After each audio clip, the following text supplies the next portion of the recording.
da livraria Martins Fontes e da Boitempo Editorial. Eu, Kim Dória, prazer, dou as boas-vindas a todos a esse debate que marca o lançamento da edição do livro O Capitalismo como Religião, de Walter Benjamin, organizado e apresentado pelo Michel Louis. O debate vai contar, então, com Maria Rita Kell, psicanalista benjaminiana, autora do Tempo e o Cão, um livro sobre a atualidade das depressões, que ganhou o Prêmio Jabuti de livro do ano de 2010, extremamente pautado numa relação com o Benjamin. E Michel Louis, que é talvez um dos maiores, certamente é um dos maiores intérpretes de Benjamin brasileiros, autor também do livro Walter Benjamin, Aviso de Incêndio, uma leitura das teses sobre o conceito de história, que também foi publicado pela coleção Marxismo e Literatura, editada pela Boitempo e coordenada pelo Michel e pelo Leandro Conder. O formato do debate vai ser bem simples. Vamos começar com uma fala inicial de 20 minutos cada e depois vamos abrir para questões entre Michel e Maria Rita e com a participação do público também, que eu gostaria de convidar, quem tiver interesse, a enviar questões por escrito aqui para frente durante o debate, para que a gente possa agrupar tematicamente. Então, vou passar a palavra agora. Quem quer começar? Você é importante. As damas pode primeiro? começar. Okay. Não, é que eu achei que você tinha que fechar, tá bom? Tá bom. Obrigada. Então, as damas primeiro. Não, eu agradeço, desculpa a minha pretensão. Alô? Tá bem? Com licença, só tirar uma foto. Alô? Tá?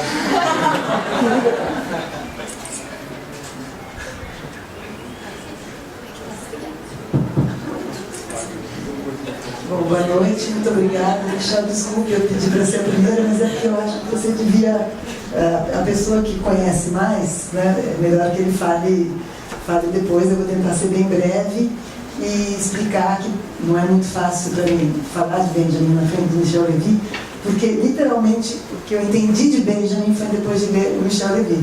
Então é estranho, assim, né, falar da sede diante da fonte é esquisito. Mas enfim, e de fato, assim, claro, despretensiosamente, eu não sou nenhuma entendida nem nos frankfurtianos todos, e nem sou especialista em Benjamin, mas eu considero o mais interessante dos frankfurtianos, talvez o mais interessante dos filósofos do século XX, mas eu também não entendo de todos os filósofos do século XX. E logo na introdução, o Michel Levy, já numa frase, talvez explique por que para mim ele é tão interessante. Ele diz que é um autor que abraça o materialismo histórico, porém livre da ideologia do progresso linear. Né? Essa ideia que tornou algumas leituras do materialismo histórico tão opressivas, né? De que há um caminho quase que determinado cientificamente pela história, de que as coisas vão caminhar numa direção determinada. Bem, como psicanalista, é impossível eliminar essa visada da minha experiência. Me interessa muito aquilo que, claro, é um pouco ousado atribuir à estrutura psíquica do Walter Benjamin, né? Que muitos autores, aí não sou eu que vou dizer, consideram um melancólico, um homem tão interessado na melancolia, um homem que deu um sentido político para a melancolia, um leitor de Freud, que também não desconhecia o que Freud dizia da melancolia, e Benjamin como melancólico, não só, talvez, nesse sentido mais freudiano, que eu não vou nem entrar aqui, das euforias e das grandes depressões, e não vou tomar o suicídio dele como uma expressão de uma estrutura patológica melancólica. Eu quero falar da melancolia do Benjamin como uma estrutura de sensibilidade mesmo, no sentido em que se pode pensar a melancolia como uma sensibilidade que é capaz de captar e sofrer, mas ao sofrer, sinalizar também aquilo que não vai bem na cultura, aquilo que a gente chama, numa certa psicanálise, de sintoma social. Né? Eu vejo que, eu tenho essa impressão que ninguém como Benjamin expressou melhor colocou o dedo onde doía, o que foi o sintoma social do seu tempo, né? Principalmente o começo do século XX. Né? Uma sensibilidade que denuncia aquilo que é impossível de cumprir na norma social, justamente porque é uma sensibilidade incapaz de se adaptar. Não é? Então, o fracasso nas condições de inclusão dos sujeitos na ideologia, nas normas da cultura, no bom comportamento, na socialização, etc. Né? Acho que daí o interesse do Benjamin por outro melancólico genial do século anterior ao dele, que é o Baudelaire. Né? Também um marginal, digamos assim, melancólico, que sabia fazer, como o Benjamin sabia fazer, dessa sua dor social, uma obra genial. Né? Então, essa abertura do Benjamin aos fenômenos da sua época, essa diversidade de interesse do Benjamin, que aparentemente é um autor que você fala, mas ele escreve coisas que não tem nada a ver uma com a outra, e depois você vai entendendo que essas coisas são, ele percebe e elas estão conectadas, e ele é capaz de conectá-las, né? Isso me pareceu, esse texto que abre esse livro, O Capitalismo como Religião, me pareceu muito um exemplo dessa sensibilidade do Benjamin. É verdade que eu já tinha lido esse texto umas 3 vezes, e sinceramente um dia eu achei na internet uma aula sua e aí eu entendi o texto. Então, antes eu estava só lendo as cegas e falando, que interessante, mas não estou entendendo nada, que interessante, mas não estou entendendo nada. Aí eu dei uma aula. Mas enfim, eu catei aqui 3 eixos possíveis de leitura, que também abrem para outros textos do Benjamin. Né? Um é o que ele chama do caráter, eu vou usar essa palavra, uma palavra que ele usa, totalizante do capitalismo. Quer dizer, é como se, acho que isso nós, muito tempo depois, esse texto é de quando mesmo? 21. Quer dizer, nós quase um século depois, podemos perceber isso com mais agudamente e de uma maneira ainda mais sofrida, não é? Que é um sistema, o mais bem sucedido, talvez, sistema, e por isso também o seu sucesso em prolongar-se, em tornar-se sempre igual a si mesmo, não é? Capaz de promover um engajamento subjetivo sem sujeição evidente, sem precedentes. Acho que nem o cristianismo foi capaz de promover isso com tal eficiência quanto o capitalismo. Quer dizer, o indivíduo que se pensa livre e não percebe o quanto, quer dizer, esse é exatamente o conceito da alienação, né? Ele se pensa livre e não percebe o quanto está submetido, né? E aí ele usa essa expressão que não são tão metafóricas arbitrariamente como a gente poderia pensar na primeira leitura, do capitalismo como um culto de uma duração permanente, né? Com 3 características mais importantes: o fascínio, que ele promove, né? A culpa, que ele diz que não tem expiação para essa culpa, não é? E, de uma maneira que ele não nomeia exatamente como eu estou dizendo, a abolição da diferença no horizonte. Ou seja, é como se tudo que pudesse se pensar como um devir no capitalismo, eu acho que hoje, quase um século depois, isso só se confirmou, vem como mais do mesmo. Né? Talvez daí a necessidade de grandes guerras, não é? Como se pudesse, só uma destruição pudesse reformular esse sistema tão totalizante e, evidentemente, tão opressivo também. Não é? Mais tarde, eu tinha a impressão que Guy Debord podia ter lido esse texto, mas aí o Roberto Schwartz me disse que ele só foi publicado depois que o Debord tinha se suicidado. Né? Mas a sensibilidade também do Debord é incrível, porque ele deu a esse caráter totalizante, cultuador, promotor de culto, fascinante do capitalismo, o nome de espetáculo. Né? Como esse mesmo sans rêve, sans merci, que o Benjamin fala da culpa no capitalismo, do culto permanente sem dogma. Então, um culto sem dogma é um culto vazio. Se ele é vazio, ele não pode ser contestado, não é? Ele se repete. E o Guy Debord percebeu exatamente esse caráter no que ele chamou de sociedade de espetáculo, que só seria possível ser percebido, evidentemente, após mais algumas voltas no parafuso do desenvolvimento da técnica, que o Benjamin já previa. Não é? O desenvolvimento da técnica que permitiu essa cobertura do planeta por esse glacê do espetáculo, que isso Benjamin não podia imaginar. Não é? E o Debord que diz: o espetáculo é o capital que se contempla, não é? Que olha para si mesmo. Não é? Bem, então, essa duração permanente, fascínio, culpa, abolição da diferença. O fascínio que convoca o empenho extremo do adorador, não é? Já que não existe nada fora do capitalismo, então recobre todo o horizonte. não é? Essa dívida que nunca é expiada, que dívida seria essa dívida que nunca é expiada? O Benjamin também me explica, vamos ver o que o Michel diz sobre isso, mas essa culpa que nunca é expiada, que na psicanálise nós chamaríamos de dívida simbólica. O que é a dívida simbólica e por que ela nunca é expiada no capitalismo? Poderia ser expiada em culturas pré-capitalistas? Porque é a cultura em que o homem se acredita self-made. Ele não reconhece, isso não está no Benjamin, tá? Eu estou só tentando entender um pouco dessa culpa permanente. Não é? Se você não reconhece a sua origem, se você se acredita e tem quase um mandato, uma obrigação de dizer eu me fiz assim a mim mesmo, tudo que eu sou eu devo a mim, não é? Há uma culpa permanente desse apagamento dos rastros e que você pode entender, e eu só entendi via Michel Levy nas teses sobre o conceito da história, quando ele fala da melancolia como, entre outras coisas, o efeito desse apagamento daquele que segue o cortejo dos vencedores, fascinado, esquecendo das derrotas, dos mortos do passado, das lutas do passado, com o qual ele devia se comprometer, não é? Mas aqui eu já estou fazendo uma leitura bastante livre, enfim. E nós podemos pensar também, com a ajuda da psicanálise, o quanto essa dupla face do monumento da cultura e de um documento da barbárie é fascinante.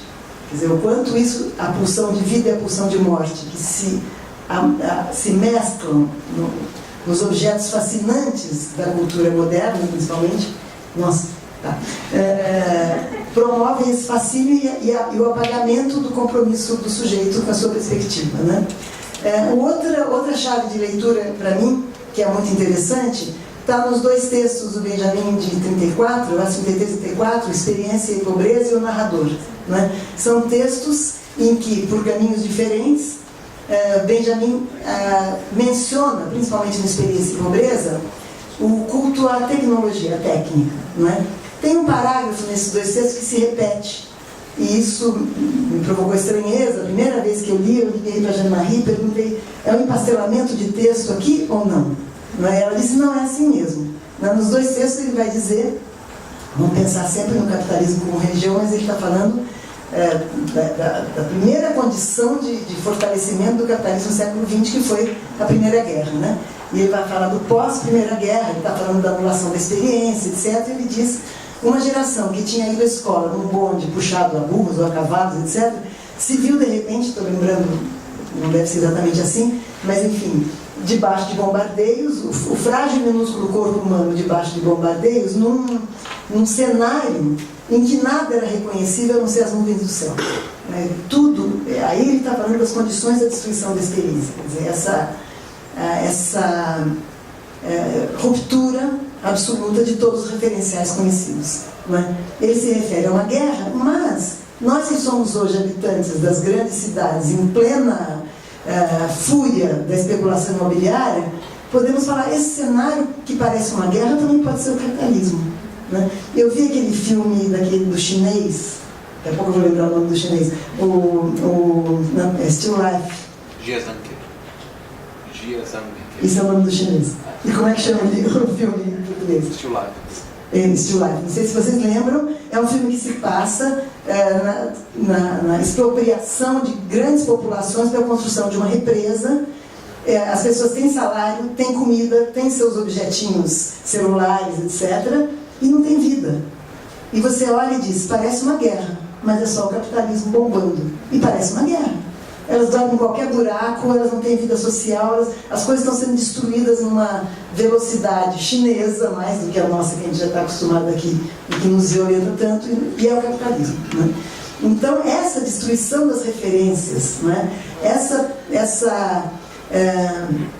perda da experiência, que ele vai em Experiência e Pobreza continuar esse parágrafo do frágil e minúsculo corpo humano com reflexões sobre a técnica. Ele fala: uma monstruosa forma de progresso se abateu sobre os homens, e isso é a técnica, não é? E vai falar que a cultura então se torna ornamento, porque você perde a tradição. Ele vai falar de um esvaziamento, ele não nomeia assim, mas um esvaziamento de perspectiva de vida, na qual a vida vai se tornando uma interminável perspectiva de meios cuja finalidade já se perdeu.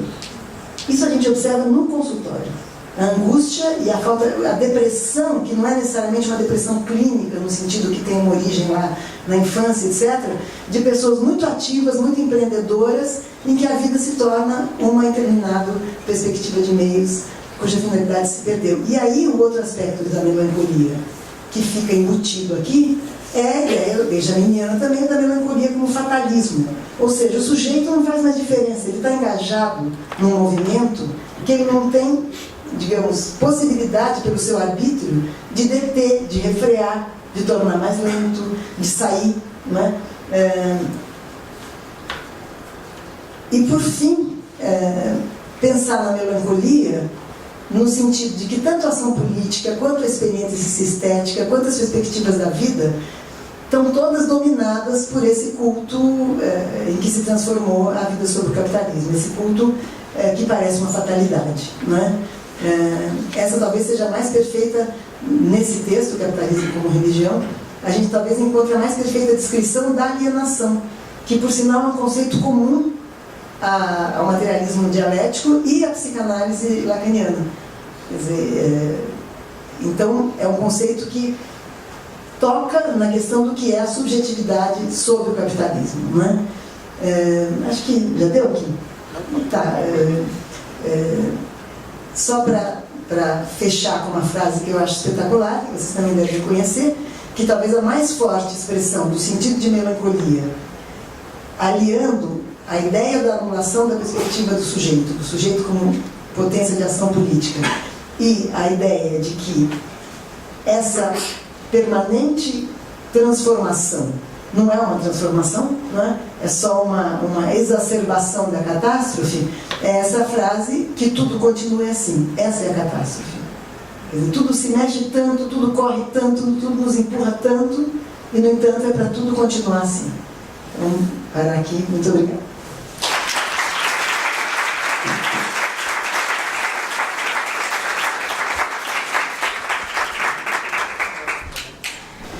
Bom, esse livro, então, eu quero rapidamente descrever por que eu propus isso como uma maneira de ler e de refletir sobre Benjamin. Por um lado, porque são textos que são maioria inéditos em português, mas há um fio condutor também, né? Há um fio condutor nesses vários textos, são muito diferentes, né? Alguns são notas de leitura, fragmentos, enfim, é um material muito distinto e que percorre, digamos, cronologicamente o próprio percurso de vida e intelectual e político do Benjamin. Bom, há um fio condutor que é o que se poderia chamar a crítica romântica da civilização capitalista industrial moderna. Uma crítica romântica que em outros autores pode ser conservadora ou mesmo reacionária, inclusive alguns autores discutidos por Benjamin aqui, mas que em Benjamin toma claramente uma forma radical, utópica, democrática, libertária, revolucionária. Então esse é o sentido, digamos, o fio condutor que começa nos primeiros textos de Benjamin, inclusive os primeiros textos em que se fala muito do romantismo, e continua, inclusive, depois que ele vai descobrir o marxismo, e que vai dar, obviamente, um enfoque diferente no pensamento dele. Bom, na cabeça desse conjunto, e dando também o título para o livro, nós pusemos esse ensaio, né, o Capitalismo como Religião, que achamos que realmente é um texto muito importante, muito instigante e muito atual de Benjamin. Olha, é preciso dizer que esse texto é um fragmento que Benjamin escreveu para ser lido por um só leitor, Walter Benjamin. Quer dizer, não era destinado nem a ser publicado, nem a circular entre seus amigos, né? Simplesmente notas para ele mesmo. Portanto, nada explícito, né? Nada explícito. Só ele mesmo sabia o que ele queria dizer com esse pedaço de frase aqui e lá. Depois, no fim, tem uma bibliografia que é muito importante, porque lá estão referências que ajudam a entender o fragmento. Quer dizer, é um texto hermético, né? É um texto fechado com uma chave, e a chave o Benjamin levou. Né? Então, quer dizer, como a Maria Rita, eu leio, releio o texto, fico ruminando, né? E, bom, às vezes eu tenho a impressão que eu entendi, né? Então, bom, isso aqui é evidente, né? E outras vezes eu não entendo nada, né? Quer dizer, tem várias passagens do texto que até agora não entendi, né? Espero que alguém mais tarde vai poder me explicar, eu não entendi, né? Bom, e outras que eu tenho a ilusão de ter entendido, mas será que entendi? Bom, mas enfim, umas e outras, é um texto que tem aquilo que o Benjamin chama iluminações profanas, né? É uma espécie de raio assim que parte, né, que ilumina de repente o panorama da nossa sociedade, da nossa civilização, do mundo em que vivemos. Essa é a força do texto, eu acho que é incrível. Bom, e tem então essa ideia do capitalismo como religião, uma ideia que ele em certa medida empresta de Max Weber, mas ele vai muito além de Weber. Quer dizer, Max Weber mostrou como o capitalismo tem origens religiosas na época protestante. Então, Benjamin cita isso, mas ele diz, não são só origens. O próprio capitalismo é uma religião, né? Bom, aí já não é Weber. Então ele vai analisando, né, os vários aspectos dessa religião capitalista, né, seu caráter cultual, né, é uma religião acima de tudo de culto, né, culto de certas divindades, né, mas não explica quais são, ele só dá um exemplo, que é o dinheiro, né, dinheiro como ídolo, como divindade adorada na religião capitalista, um culto que não tem nem trégua, nem piedade, não tem trégua, ele nunca para, né? Da manhã até a noite, do berço até o túmulo, da primavera até o inverno, você não escapa do capitalismo, ele está aí constantemente, né? E sem piedade, porque o capitalismo é impiedoso, né? E o próprio Max Weber já tem dito que o capitalismo não é incompatível com qualquer ética, né? Simplesmente ele é não ético, né? Bom, agora, no centro, no coração dessa religião capitalista, tem uma coisa que Benjamin enfatiza com um termo, um conceito alemão que é meio intraduzível, Schuld. Schuld é ao mesmo tempo a dívida e a culpa. Então, Benjamin diz, existe uma unidade diabólica desses dois termos, com a mesma palavra, as duas coisas, né? A dívida e a culpa é a mesma palavra, Schuld. Então, isso é no coração da religião capitalista. Quer dizer, quem está endividado é culpado, né? Quem tem dívida, todos temos alguma dívida, né? Todos somos culpados, a culpabilidade universal. Quanto mais endividado, mais culpado. É incrível como isso é atual, né? Hoje em dia, por exemplo, na Europa, né, o discurso da comunidade, da Comissão Europeia, do Fundo Monetário Internacional, do Banco Central Europeu, dos economistas oficiais, da imprensa, os países que estão endividados são culpados, né? A Grécia, a Espanha, a Irlanda, Portugal, até são chamados de PIGS, né? Portugal, Irlanda, Espanha, né? Bom, Greece. São os porcos, né? São culpados, né? Porque são preguiçosos, não trabalham, não economizam, enfim, 1000 razões supostamente morais, né? Então, dívida igual culpa, né? E já está lá em Benjamin, nessa unidade diabólica da culpa com a dívida. Bom, mas Benjamin diz mais uma coisa que é muito importante. O capitalismo transforma o desespero na condição religiosa universal. O capitalismo leva o planeta ser humano na casa do desespero. É uma metáfora astrológica, curiosa, né? Bom, mas enfim, o capitalismo nos leva à casa do desespero, e a casa do desespero, Haus der Verzweiflung, faz pensar digamos, no habitáculo duro como ferro, né, na gaiola de ferro de Weber, né, na qual estamos encerrados. Né. Bom, então, é isso, quer dizer, é o desespero, né? Porque não tem saída, né? Como você disse, é o fatalismo, né? Aliás, o próprio Weber já dizia, o capitalismo é uma fatalidade, Schicksal, a qual não podemos escapar, estamos encerrados nessa jaula de ferro. Então, Benjamin faz esse diagnóstico, né? O capitalismo leva a humanidade à casa do desespero.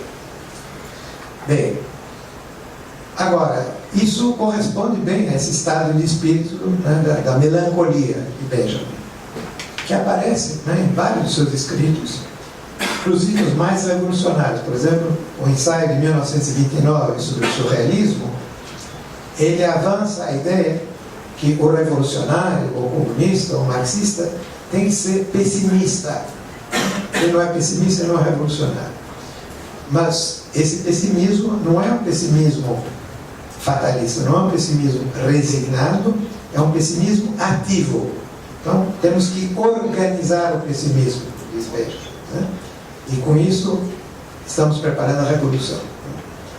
Bom, então, essa melancolia de Benjamin é uma melancolia de revolta, né? Uma melancolia de protesto, é uma melancolia ativa, né? É paradoxal, né? A figura do melancólico é mais bem a figura do passiva, né? De quem se resigna, do resignado, né? Que aceita a fatalidade. Bom, Benjamin é esse paradoxo do melancólico, né? Desesperado, mas que chama a luta, né? A luta pela transformação revolucionária. Bom, nesse fragmento não fica nada claro, né, qual é a saída, né? Como saímos dessa casa do desespero, né? Dessa jaula de ferro do capitalismo. Qual é a saída? Tem uma porta, tem uma janela, né? Então, ele, na última parte, ele começa a enumerar as tentativas de sair do capitalismo, geralmente dizendo, não funciona. Por exemplo, ele acha que o marxismo não é uma saída. Nessa época, ele não era marxista, né? Ele é próximo do anarquismo. Então, ele descarta o marxismo como saída. Ele descarta a ideia de reformar o capitalismo. Ele diz que o capitalismo não tem reforma, né? E assim, vai eliminando, né? E não fica muito claro qual é a alternativa, mas tem a impressão que fica sugerido, sem estar explícito. Ele tem um autor com o qual ele parece se identificar, que era um socialista libertário, um anarquista romântico, chamado Gustav Landauer, que ele cita várias vezes. Quer dizer, possivelmente essa é uma referência, uma saída possível, né? E Gustav Landauer dizia, bom, como é que a gente planta a semente de anarquismo? A gente tem que ir para o campo, né? Lá com os camponeses, né? Organizar assentamentos, bom, não é a palavra que ele usa, né?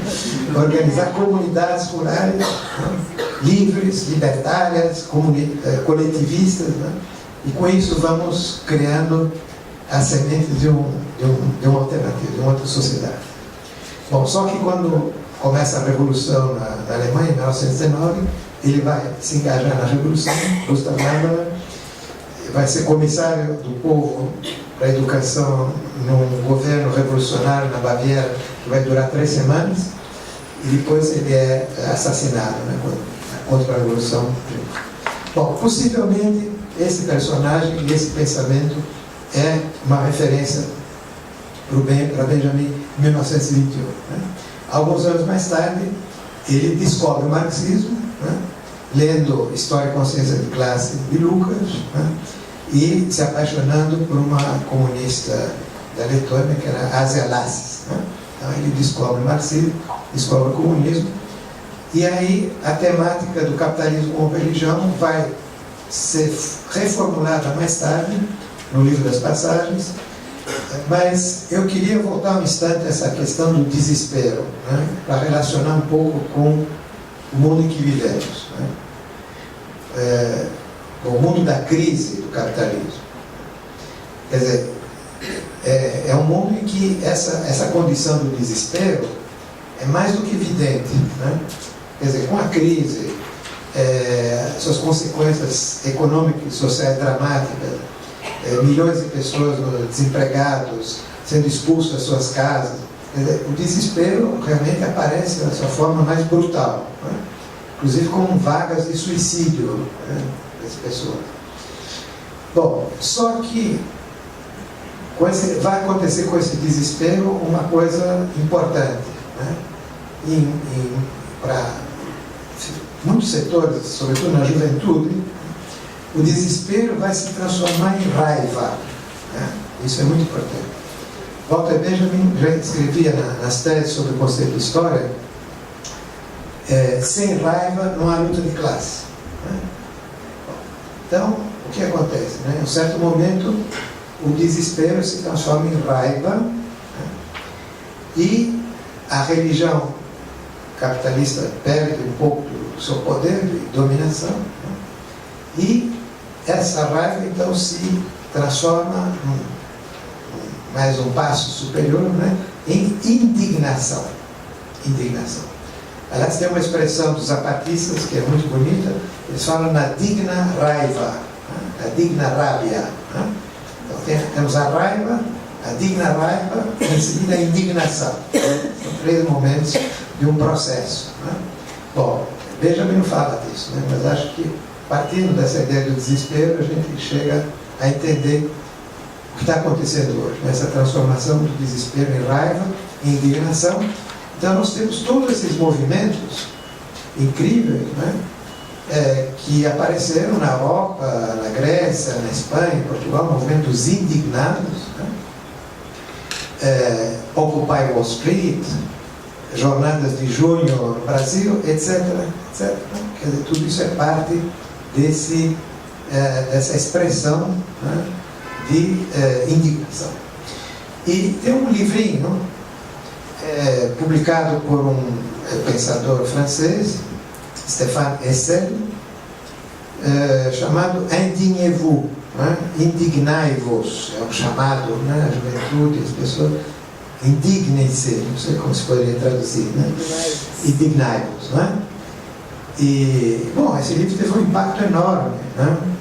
É traduzido em 30 línguas, vendido a milhões de exemplares no mundo inteiro, porque ele deu expressão sucinta, breve, um panfletinho curto, né, ao zeitgeist, né, ao espírito da época, né, indignados. E é interessante que Stéphane Hessel, que é um herói da resistência na França, recentemente falecido, tinha sido na sua juventude um amigo de Walter Benjamin, né? Então é uma conexão aí, né, entre Stéphane Hessel, o autor de Indignados, e Walter Benjamin. Bom, então é isso, quer dizer, eu acho que esse fragmento de Walter Benjamin não é uma análise marxista do capitalismo, não propõe alternativas, né, ao capitalismo, ele é uma tentativa de fazer uma espécie de diagnóstico ético, filosófico, teológico, até certo ponto, né? Psicológico, talvez, né? Do que é o capitalismo, como ele funciona, né? Qual é o seu espírito, né? O espírito do capitalismo, aquele conceito de Weber, né? O Geist do capitalismo, né? Quer dizer, é isso que esse fragmento nos traz, né? Então, eu acho que nesse sentido ele ele faz parte dessas iluminações profanas da obra de Benjamin. Bom, há outros textos interessantes. Quantos minutos eu tenho, Lucas? 5 minutos? Ih, mais do que suficiente. É fácil resumir 200 páginas. Então, simplesmente para dizer que além do capitalismo como religião, que é um texto, um dos grandes textos de Benjamin, descoberto recentemente, né, faz uns 20 anos mais ou menos, que alguém remexendo em velhos arquivos encontrou esse fragmento, né? Antes não era conhecido, né? Então esse fragmento, sem dúvida, é um texto dos textos mais fascinantes, né, de Benjamin. Mas, bom, acho que há outros textos muito interessantes que estão aqui, e eu vou mencionar nos 3 minutos que me sobram. Um dos últimos já Benjamin em 1938, o Benjamin já simpatizante do marxismo, do comunismo, uma distância crítica, né?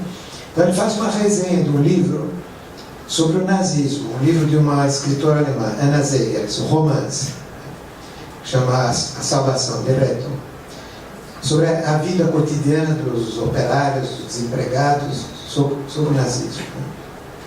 E é muito curioso porque é um texto que tem uma dimensão teológica, né? Faz uma espécie de análise teológica do que é o fascismo. Então ele diz assim, bom, o fascismo é digamos, é um arremedo, né? Quer dizer, o termo alemão é afro, quer dizer, como o macaco que arremeda, né? Que macaqueia. É um arremedo, é um macaqueio do socialismo. Da mesma maneira que o anticristo é um arremedo do reino de Deus, né? Então é o contrário, né? É o contrário do reino de Deus, é o anticristo, né? Figura diabólica, né? Então assim o nazismo pretende ser socialista, o nazismo quer dizer nacional-socialista, mas ele é simplesmente uma caricatura, um arremedo da promessa messiânica do socialismo. Então é a inversão total, né, da promessa socialista, da mesma maneira que o anticristo é a inversão da promessa messiânica de Cristo. Então é muito curioso, né? Nessa resenha do livro de uma escritora comunista sobre o nazismo, né, entra essa imagem, né, essa metáfora, essa alegoria teológica de Walter Benjamin. Eu acho isso interessante para mostrar a maneira pouco ortodoxa, digamos, como Benjamin analisa fenômenos históricos, processos sociais, né, lutas políticas, né, usando elementos, né, tirados do romantismo alemão, da teologia judaica ou cristã, né. Isso só, digamos, faz parte dessa riqueza poética, né, da filosofia de Walter. Bom, é isso. Obrigado. Retornando à conceituação da dívida e culpa mencionada por Benjamin, propõe-se aqui a reflexão sobre essa questão na contemporaneidade, tendo em vista o capitalismo financeiro e a crescente inclusão das pessoas ao mundo do consumo via crédito. Então aí estabelecendo uma relação entre a dívida, culpa e crédito. Será que haveria aí uma relação entre comprar a crédito com altos juros, mas podendo não adiar um suposto desejo, e o crescimento das depressões na contemporaneidade, no Brasil em principal? Bem, primeiro eu queria dizer uma palavra sobre a Comissão da Verdade. Eu acho que ela corresponde exatamente àquilo que diz o Benjamin, de que não podemos lutar pelo futuro se não temos a memória das vítimas do passado. E não é por acaso que uma leitora de Benjamin como você é uma das principais animadoras dessa comissão. Eu não li esse artigo, mas eu estou mais otimista porque vejo que pela primeira vez um procurador e juiz do Supremo estão dizendo que a lei da anistia não é tão sagrada assim, né? Então acho que isso é muito alentador. Bom, então respondendo essa pergunta, bom, quer dizer, é isso, quer dizer, o capitalismo, a crise do capitalismo é classicamente, né, Marx já tinha apontado isso no século XIX, uma crise de superprodução, né? Quer dizer, se produz demais, né, em função do mercado, não das necessidades. Para as necessidades não é demais, mas para a procura solvente, né, do mercado é demais. Então, a única maneira de vender as mercadorias é pelo sistema do crédito, né? Então, a promoção, né, através do crédito, etc. E, bom, nós sabemos que a crise, quer dizer, o motor imediato da crise foi nos Estados Unidos, mas também em vários países da Europa. Pessoas endividadas que compraram as suas casas a crédito, né? Em certo momento não pode pagar, estão endividadas, portanto são culpadas, né? E têm que ser expulsos das suas casas, né? E, bom, mas não pode pagar, portanto o banco que emprestou vai à falência, etc. Os bancos venderam produtos financeiros baseados na dívida, né? Que também furaram, né? A tal bolha que estourou. Bom, tudo isso esse mecanismo diabólico, né? Da dívida, da culpa, né? Que está no coração da religião capitalista e que se manifesta agora dessa forma trágica, né? Através da crise financeira do capitalismo mundial, né? Bom, acho que o texto de Walter Benjamin não faz uma análise, não nos dá uma análise do que está acontecendo, mas de alguma maneira ele aponta, né, para um aspecto, né, essa relação infernal, né, entre a dívida e a culpa, está presente nessas manifestações da crise capitalista atual. Não, eu só queria, que eu lembrei, não tem a ver com isso, mas é que agora me ocorreu por que ele critica Freud nesse texto, Capitalismo como Religião. Talvez tenha a ver, não com o modo como ele aproveita a teoria freudiana mais tarde, mas como a psicanálise freudiana foi tomada nos anos 20, 30, e na verdade quase até Lacan é que faz a mudança aí, quando ele fala inconsciente é a política, não tem isso do indivíduo, mas a psicanálise freudiana foi tomada como um tratamento do indivíduo, não é? Como um pouco, claro, só podia ter surgido numa cultura que privilegia o indivíduo, né? Que o sujeito sofre como se a culpa fosse dele, né? Mas essa ênfase também você é responsável pela sua história, você é responsável pelo seu destino, você é responsável pelo que você diz, pelo seu desejo, pode levar a uma certa versão da psicanálise freudiana como culpabilizadora do sujeito. Não é que, acho que isso está longe de Freud, e às vezes é uma má prática, ou uma má versão de uma prática, em que, bom, você escolheu, tudo é culpa sua. Isso é um prato cheio. Quer dizer, isso é o sujeito que o capitalismo precisa, né? Você se engajou, você se endividou e o problema é seu agora, você se vira, né? E se não se virar, você vai receber o que mereceu, né? Então talvez a psicanálise freudiana, numa certa leitura, e principalmente numa leitura norte-americana depois, né? Um país onde o individualismo é mais consolidado como ideologia, como formação subjetiva, talvez ele tenha um pouco de razão nessa crítica que ele faz à psicanálise freudiana da dívida, Schuld, culpa, etc. Só me ocorreu isso, mas não tem a ver com o que você estava dizendo. Com a sua permissão, eu vou defender Freud contra a crítica dele. Não, que bom.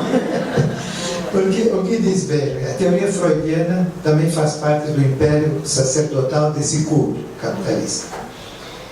A partir de uma analogia muito profunda, ainda a ser esclarecida, aquilo que foi reprimido, a representação pecaminosa, é um capital que rende juros para o inferno do inconsciente. Vocês entenderam? Bom, mas o que diz Benjamin? Uma analogia muito profunda, ainda a ser esclarecida. Quer dizer, ele também não está claro para ele. Também não está claro para ele. Para ele mesmo não está claro. Ele tem uma espécie de impressão, né, um pouco confusa, né? E está fazendo uma crítica duríssima que ele mesmo diz, ainda precisa ser esclarecido. Então eu diria que essa crítica a Freud é um pouco precária, né? Um pouco precária, pouco clara, inclusive para o próprio Benjamin, e eu não acho que seja realmente culpa de Freud e tudo isso que está. Defendeu? Aproveitando que Freud foi evocado, não seria uma hipótese freudo-marxista o desenvolvimento que Benjamin faz do conceito de alienação, principalmente do passado? Seria o tempo perdido que prende a humanidade em um destino sobre o papel do autônomo que é sem passado e sem futuro. Uma reconciliação possível seria a aniquilação da culpa?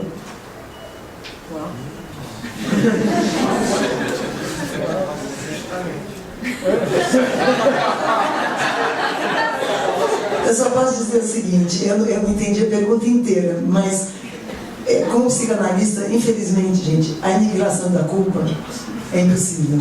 E se você está numa cultura que aniquila a culpa, você individualmente vai se sentir ainda mais culpado.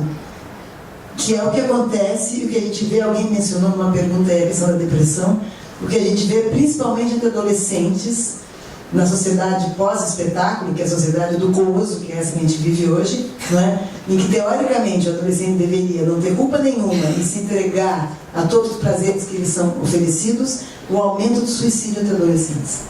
Porque a maior culpa é a culpa de você, com tudo na mão para ser feliz, não conseguir ser feliz.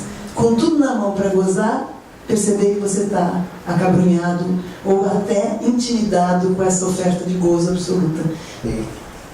A aniquilação da culpa só será possível com a supressão do sistema que culpabiliza, que gera a culpabilidade universal. Portanto, o capitalismo. Quer dizer, é suprimindo o capitalismo que vamos conseguir tirar esse peso da dívida e da culpa de cima da humanidade. Né? Quer dizer, portanto, não é uma questão simplesmente individual, né? É uma questão social, uma questão histórica. Né? Quer dizer, superando o capitalismo, destruindo ou aniquilando o capitalismo, nós nos libertamos da culpa e da dívida.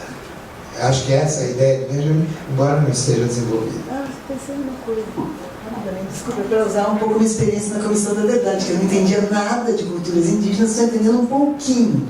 Né? Entre os indígenas, o divisor de águas moral não é a culpa, é a vergonha. É muito interessante, não é eu fiz errado, é assim, eu fiz alguma coisa que manchou a minha imagem na minha comunidade. Eu não fui digno do que se esperava de mim e também é um sofrimento, mas só para pensar que, benjaminianamente, se existiu no passado, você pode imaginar uma superação para o futuro. Há uma cultura, pelo menos, que a gente conhece, não estou falando das orientais também, tem muitas das culturas da vergonha predominando sobre a culpa, mas aqui a gente já tem um pouco essa experiência em que a vergonha, ela pode ser reparada talvez com mais facilidade do que a culpa. Quer dizer, o sujeito pode limpar a sua vergonha através de alguns rituais, algumas expiações, talvez melhor do que a culpa, mas não tenho certeza. Só queria dizer uma coisa sobre Walter Benjamin e os indígenas. Por que vocês estão rindo? Não tem muito a ver com a questão da culpa, mas tem uma passagem que tem a ver com a ecologia. Tem uma passagem em Benjamin que diz assim: a relação da civilização capitalista com a natureza é destruidora, é imperialista e é assassina. É o termo que utiliza, murderish, é assassina. Então, a civilização capitalista promove o assassinato da natureza.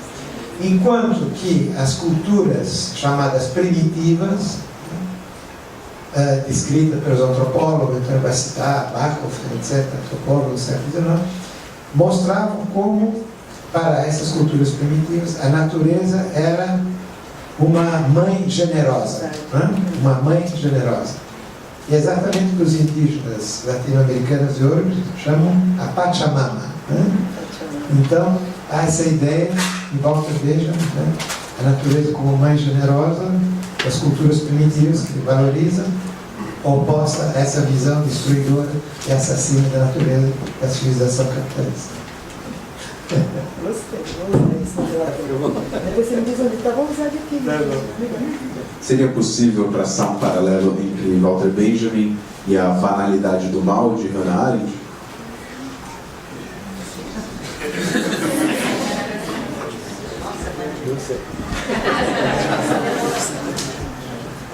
Olha, forçando a gente faz qualquer coisa, né? Com força jeitinho brasileiro, mas não, estou só brincando. Não tem nada. Teria que pensar 5 dias, mas provavelmente ia sair forçado. E Adorno.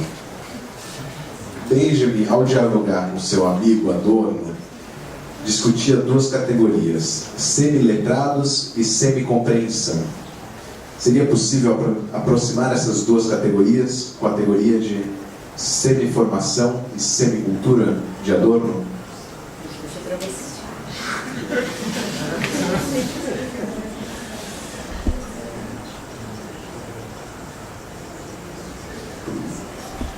Eu sou semi-letrada em Walter Benjamin, então deixa eu me enxergar.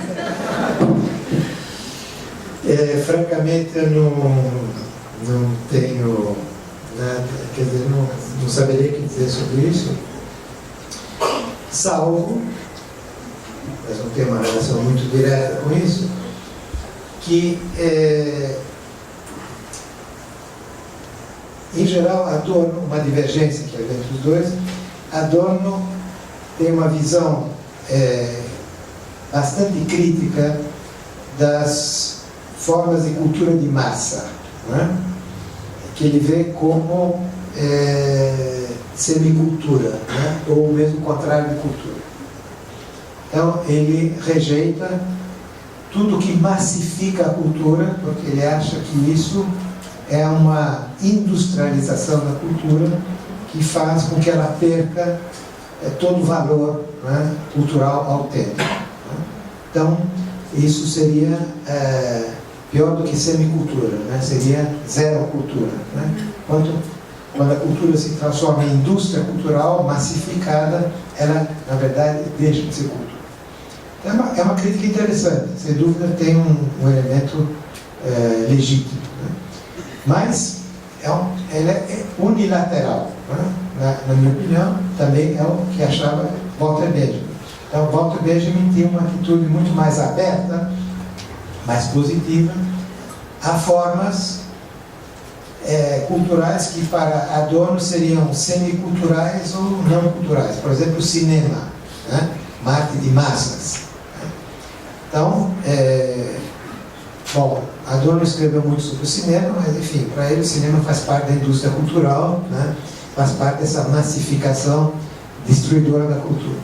Enquanto que Benjamin tem uma visão muito mais positiva, talvez excessivamente positiva, né?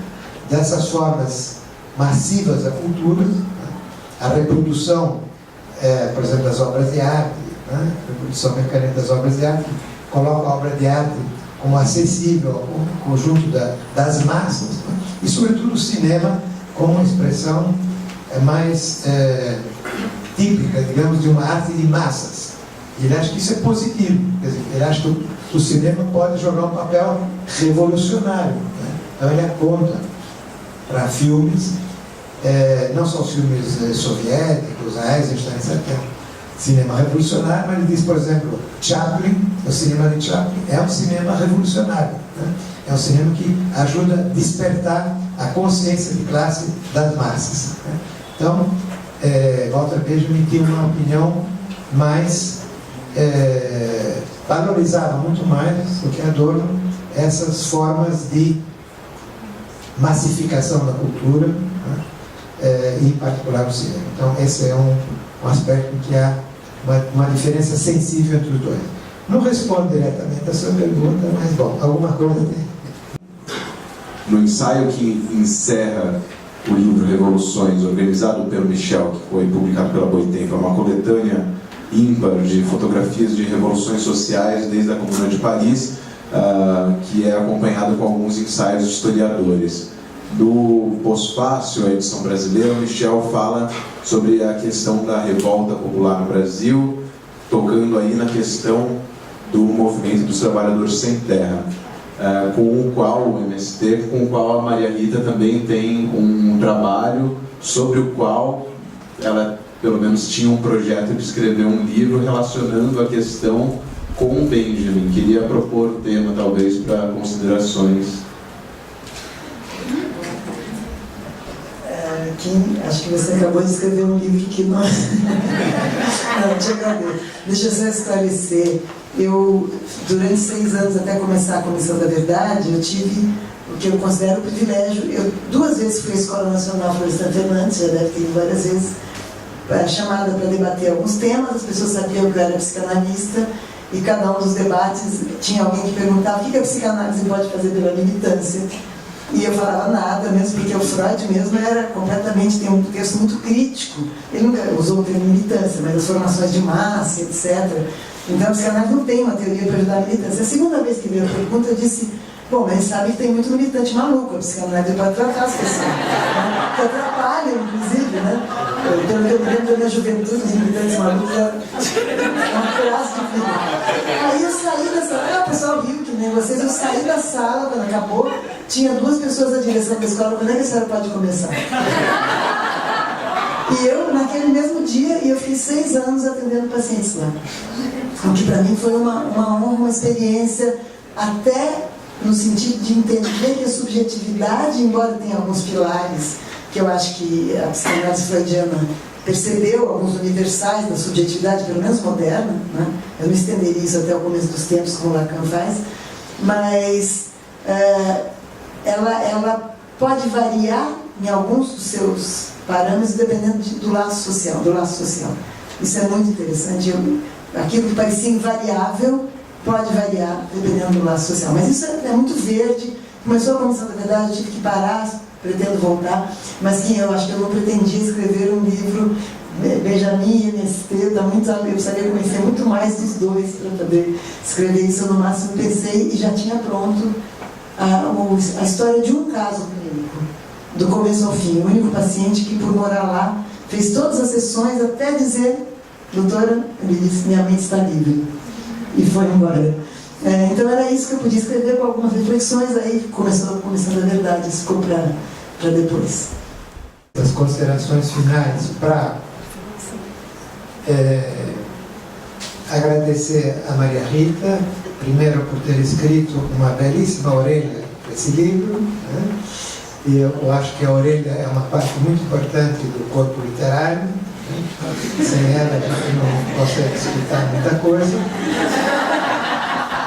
E também quero fazer uma homenagem, né, como eu disse antes, ao papel tão valente que a Maria Rita tem tido na Comissão Verdade, né, que corresponde muito, de maneira muito pertinente ao espírito, né, com que Benjamin abordava essas questões. Últimas palavras.